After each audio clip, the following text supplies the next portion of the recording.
According to the calendar, this year there are 10 days of Navratri, not of 9.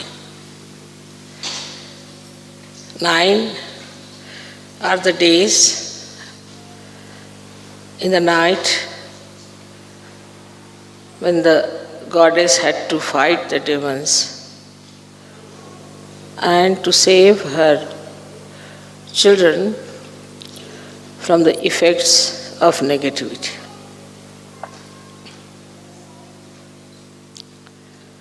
On one side, she was ocean of love and compassion, and on the other side, she was protecting them like a tigress. Because the times were such that nobody could meditate, nobody could take the name of God, nobody could think even of self-realization. But those who are sitting here today, you have been there also in those days. And you were all saved for today, for this day, so that you can achieve your self-realization. The form of the goddess in those days was not Maya Swarupi. She was in her real form, and that created a great awe even among the disciples. So the question of giving them self-realization was not there. First of all, they were to be saved. So like 9 months, the mother has to keep the child in her womb for these 9 months, or you can say 9 yugas, 9 times. You all have been saved properly, and on the 10th month, you are given your birth. Also, this birth is always after 7 days of 9 months. So we had to wait for some time till it matures. Now the 10th Navratri today is to celebrate actually the Adi Shakti. So today we are really going to worship the Adi Shakti. On one side, the Adi Shakti is Mahakali. On the other side, she is Mahasaraswati. In the center, she is Mahalakshmi. And also she is the Amba, the one who is the Kundalini. But she is also beyond that. She is Parashakti. She is beyond all the powers, because she is the generator of power. So she has to be beyond all that.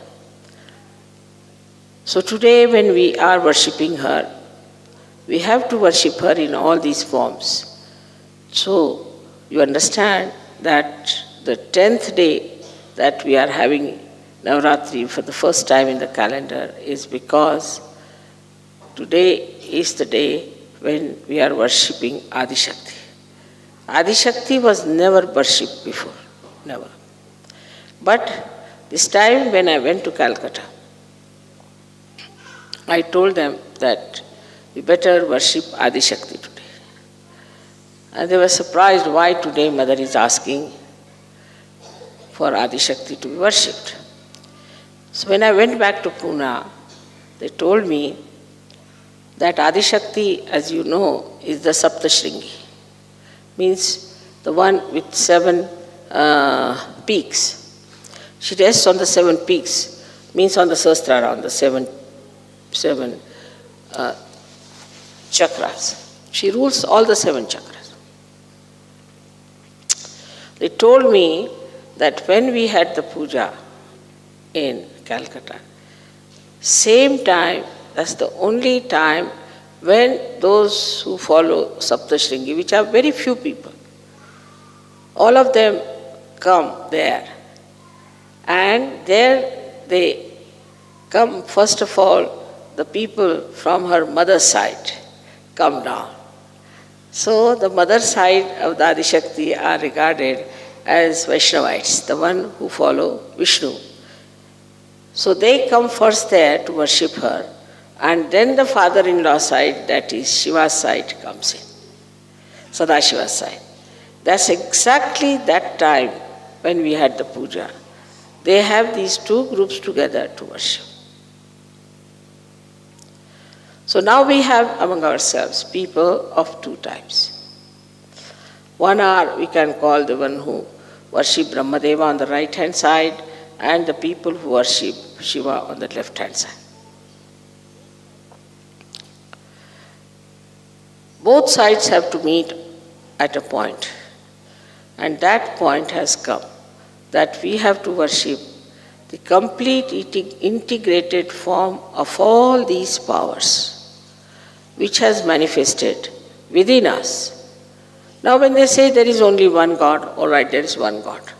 But one God has got a head, he's got his liver, he's got his stomach, he's got his nose, he's got everything, just like as human beings are, because they say so that God made human beings in their own image.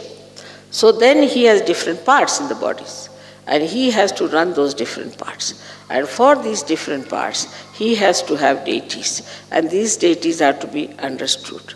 And unless and until you understand and worship those deities, you cannot awaken those deities within yourself. But they all are part and parcel of the Adishakti, are completely under the control of the Adishakti. Yesterday you heard about the powers of the Adishakti. It's like a tortoise takes his whole body inside his shell. In the same way, I have withdrawn all these powers within myself. I mean, you cannot discover them easily.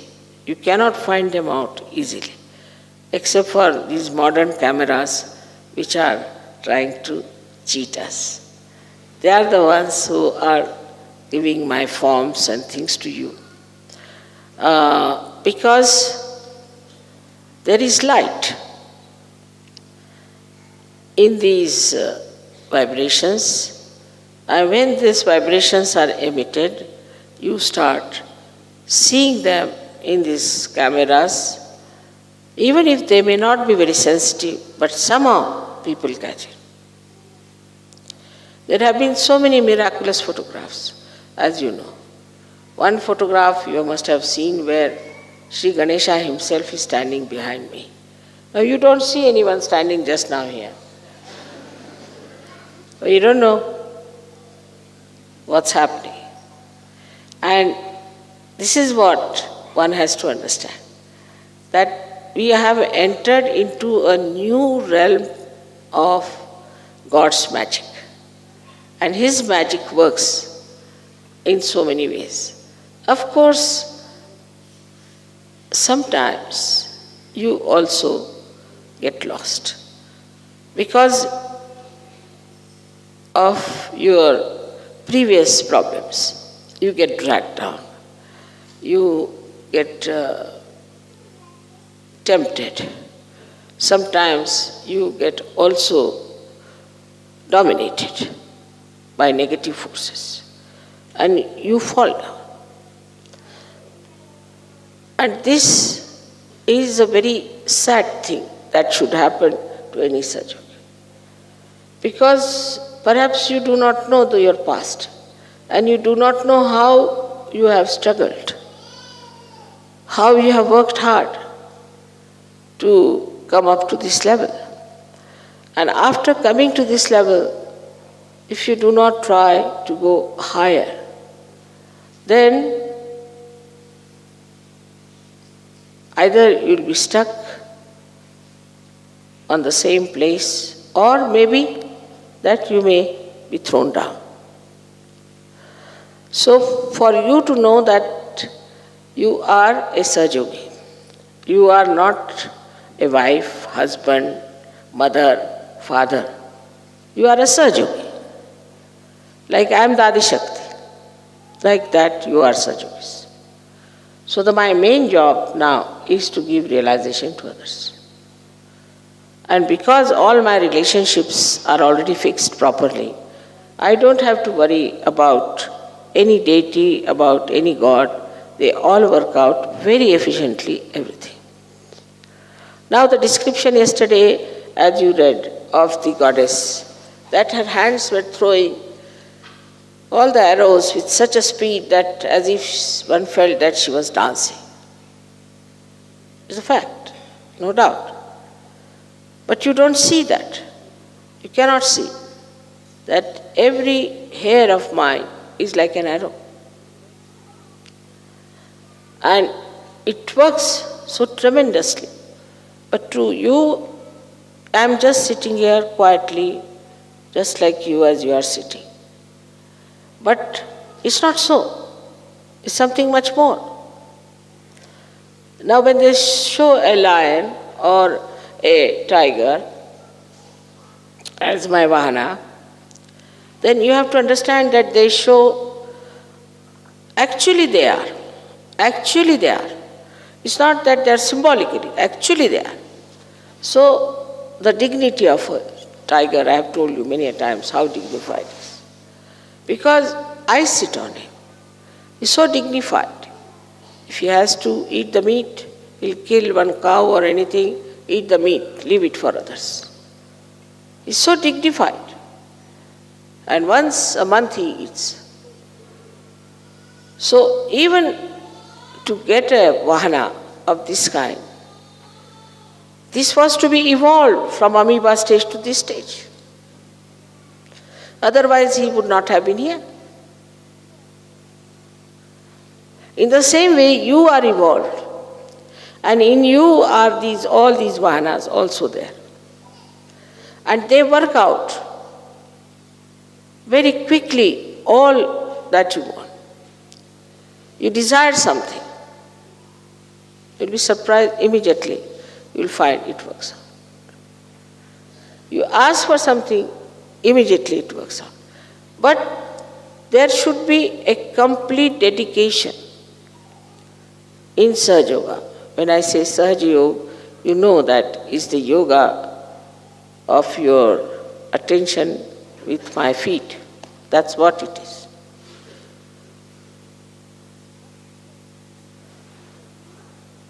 But if you are still moving with your egos, and if you are still thinking on those lines, that we are something and we can start our own Sahaja, we can work out this way and that way, or my wife is like that, my child is like that, my husband is like that. You have to give up all these problems on one side. Otherwise, you will not ascend.